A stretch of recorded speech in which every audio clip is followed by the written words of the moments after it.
I've been a socialist since childhood. I was brought up in a household and a community where domestic abuse was prevalent. Later on, when I became a shop steward in a large food factory, I was responsible for representing women who were being threatened with dismissal from their employment as a consequence of taking time off work to deal with the issues of domestic abuse. When I moved to London, I supported women's groups who were trying to tackle the issue of domestic abuse. In 1991, at the Stoke Newington police station in East London, the police had left Vandana Patel in a room with her violent husband, asking them to sort it out. The result is that Vandana was murdered. When I came across the booklet by John Simpson about Ellen Strange, I thought it should be republished so many more people would know about her story and it would highlight the issue of domestic abuse. I was able through Martin McMulkin to obtain funds to do just that, and following that it was agreed to have an annual commemorative walk up onto Holcombe Moor where Ellen Strange cairn resides.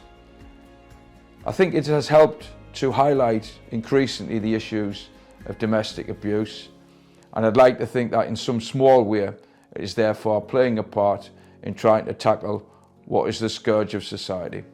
About 10-12 years ago, I had a very limited knowledge of domestic abuse and its effects.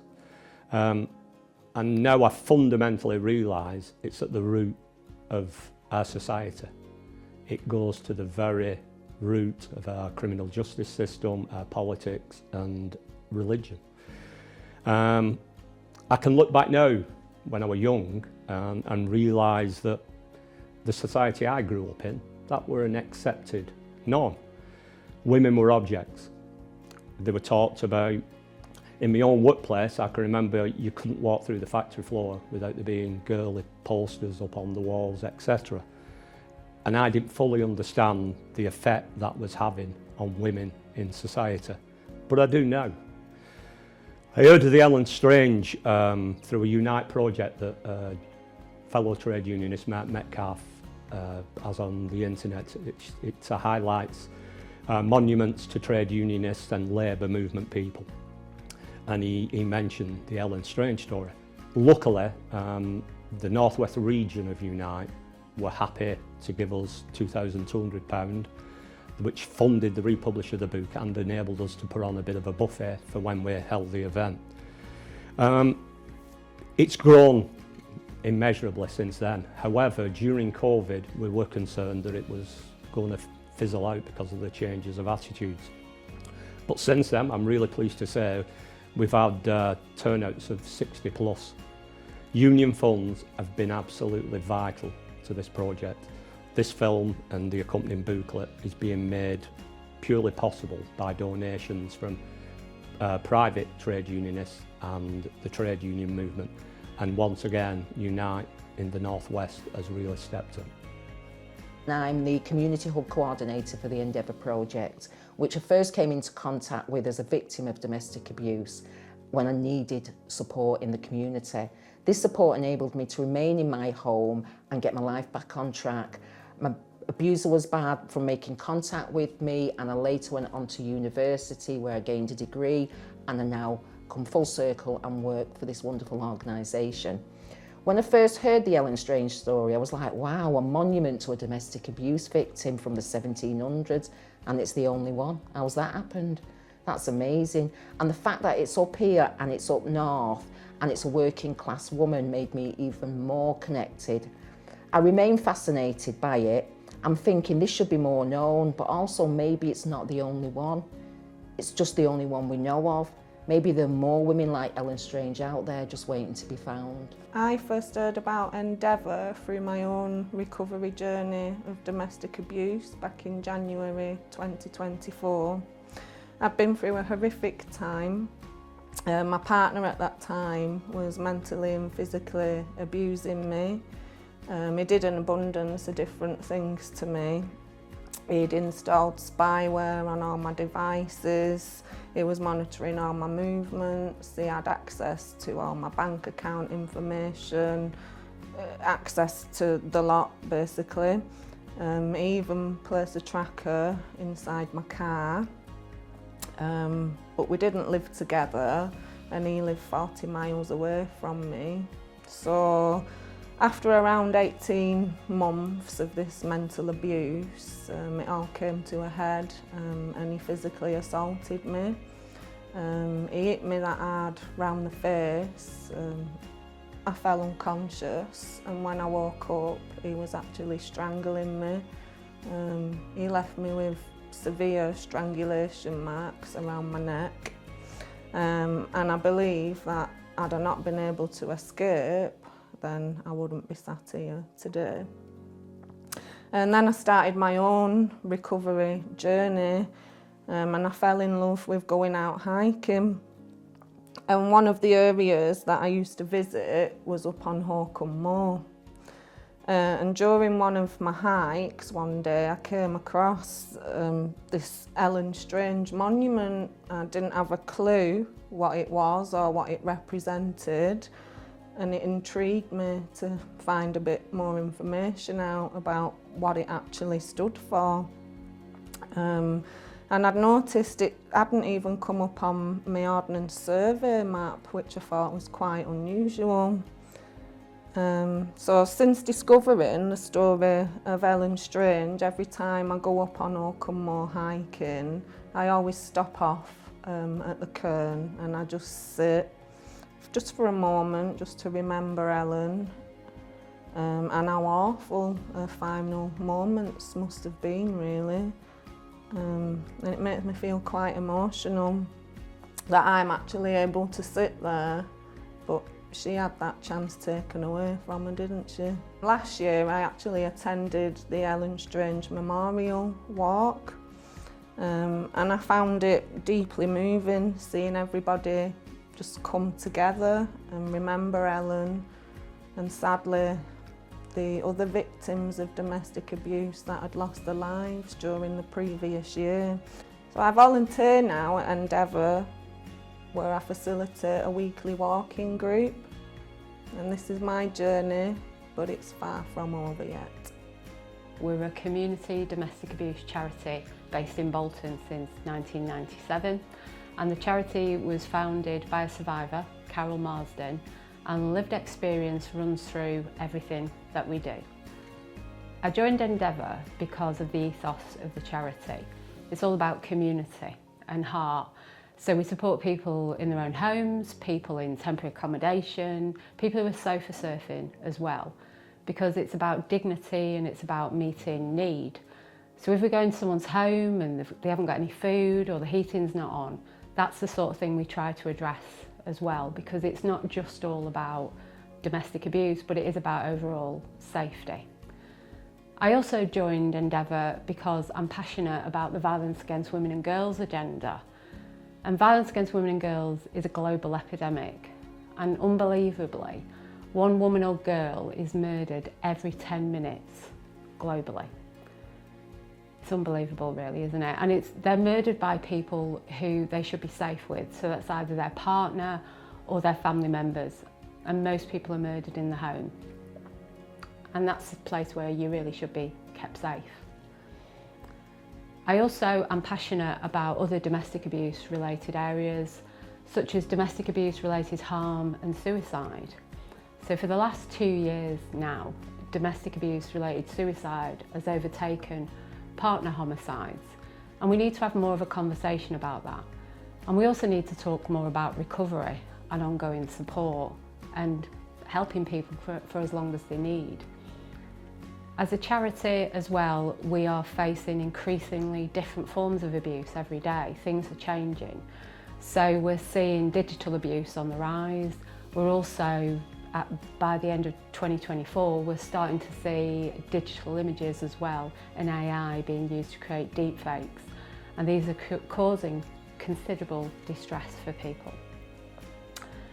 We never work alone, we always work in partnership with people. So whether that's housing, or it could be other community groups, it could be the police, it could be probation, whichever way a person wants to take their journey, we'll work together. And everyone has a different pathway through domestic abuse services, but it's about their safety and it's about their dignity and it's about informed decisions at the end of the day. When I'm talking about Ellen Strange and when I think about Ellen Strange, something strikes me really, because I live in the local area, I live opposite Holcombe Hill, and I see the hill from the window every day. And I think to myself, Ellen's story actually could be today. So even though she died in 1761, I look at the bare bones of the story and say, this is a woman who was in an argument with her husband, and she took herself away from that situation. And then he pursued her, he attacked her, and he left her to die. Now that story, I could probably pick out a story from any of the intervening years between then and now and say, why are things not changed? What can we do to push this agenda on really? And what we can do is keep highlighting the issue, and we can keep having conversations as well. And as a community, we need allyship around this area. So what we do at Endeavour is we empower people. We make sure people are safe, but we don't do things for them, because you have to make an informed decision really about your safety on your terms. I manage the child protection and complex safeguarding team at Bolton. It's a challenging place to work, and we get high volumes of demand including lots of domestic abuse. But as someone who likes to work hard and is driven to provide a good service to the local community, it's always also something I really enjoy. One of the biggest challenges is managing the welfare of my team. They deal with high volumes of upsetting work, and I have to ensure that they're looked after so that they can continue to investigate crime successfully and remain fit and healthy themselves while doing so. Dealing with my staff with compassion and humanity enables them to do the same for the victims that they serve. Combating violence against women and girls is an organisational and national priority. To do that effectively, we have to work alongside community partners such as Endeavour to provide a holistic approach for victims and their families. I admire and respect the work that Endeavour do to ensure that no one gets left behind. I live close to Holcombe Hill. I've only been on the official Ellen Strange walk once because of work commitments, but I visit the memorial regularly myself. The memorial walk was lovely, I really enjoyed it, and I met some really interesting people. I think it's really important to keep the memory of Ellen Strange alive because it sadly has so much resonance even today. I last visited the memorial on Christmas Day in 2025 before I went to work. My daughter was with her dad for Christmas, and I ended up at the cairn while out walking. It felt really poignant for me and made me thankful for everything I've achieved since I left an abusive relationship myself. I'm also a survivor of domestic abuse. The first thing I want to say is male and female perpetrators of domestic abuse don't have labels on them and don't look like offenders. Initially, they're very nice and charming and know the right things to say. My experience inspired me into wanting to do something to help others facing a similar lack of support. It's not ideal today, but it's a lot better than what it was 40 years ago. The Domestic Violence Disclosure Scheme, commonly known as Clare's Law, allows individuals to request information about a partner's violent past and enhances a victim's personal safety. Endeavour works with some fantastic police officers who help and support us in regards to disclosures. The housing crisis makes it difficult for victims to move to safe locations, and some victims of sexual violence are waiting up to 5 years to have their day in court. The government has claimed it's going to halve domestic abuse within the next 10 years, but that can only be achieved with more funding made available to tackle the problem. So when Martin McMulkin told me about the Ellen Strange and the idea of holding the event in our Cwmor to remember all the victims of domestic abuse, I thought it was a great idea and immediately got the backing of Endeavour. We've organised to take many people on the annual walk up the moor. Nobody is excluded. Those who can't make the walk are included in the day with activities at the church. As well as being involved in the church, I'm very interested in local history, and I'm also a walker. So when the Ellen Strange team came from Endeavour, I started going up the hill to the memorial site. with the walkers from Endeavour, Unison, Unite and all sorts of other organisations. In time I was asked to take part, offering one or two fairly simple but telling comments and some prayers. It has always been a great pleasure to join in this special event, especially as Ellen Strange is buried in our churchyard.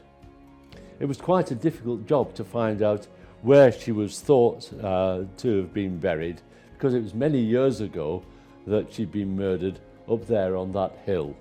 There's a song by Charlie Rich, "Nobody knows what goes on behind closed doors," and none of us really know what people have got to go through when they have to live with abusive partners. Hiya, I'm Andrea Egan and I am the General Secretary of Unison, and we've got over 70% of our members that are women. I am from Bolton. I was the Bolton Local Government Unison Branch Secretary for many years before I recently became elected, and I've got a strong connection with the Ellen Strange event. I first heard of it over 10 years ago, introduced by another comrade from another trade union who told me about this walk up at Alcombe Brook, and it was about going up there and remembering women that had, and not just women, others, family members that had been murdered through domestic abuse. And having a background of social work in children's, it really interested me commemorating those that have lost their lives. So I went along and I've been hooked ever since, in the fact that it is such a poignant event. It serves as a reminder about the epidemic of abuse that is in society at the moment. So my branch became involved then. We make sure that it becomes an annual event that we advertise and encourage as many of our members to attend. And it's, whilst it is a very poignant event, it's also a really uplifting event to be with others from the community and from other trade unions, joining together, also reminding ourselves around the fact that domestic abuse, as I said, it's at epidemic proportions here in the UK, and it serves as a reminder to us that we must do more. We must ensure that it remains out front, a campaigning issue. I'm very proud that my branch has now agreed to be part sponsor to the event on the day when it happens, and I would encourage you to learn a little bit more about it and come along and join us. Thank you.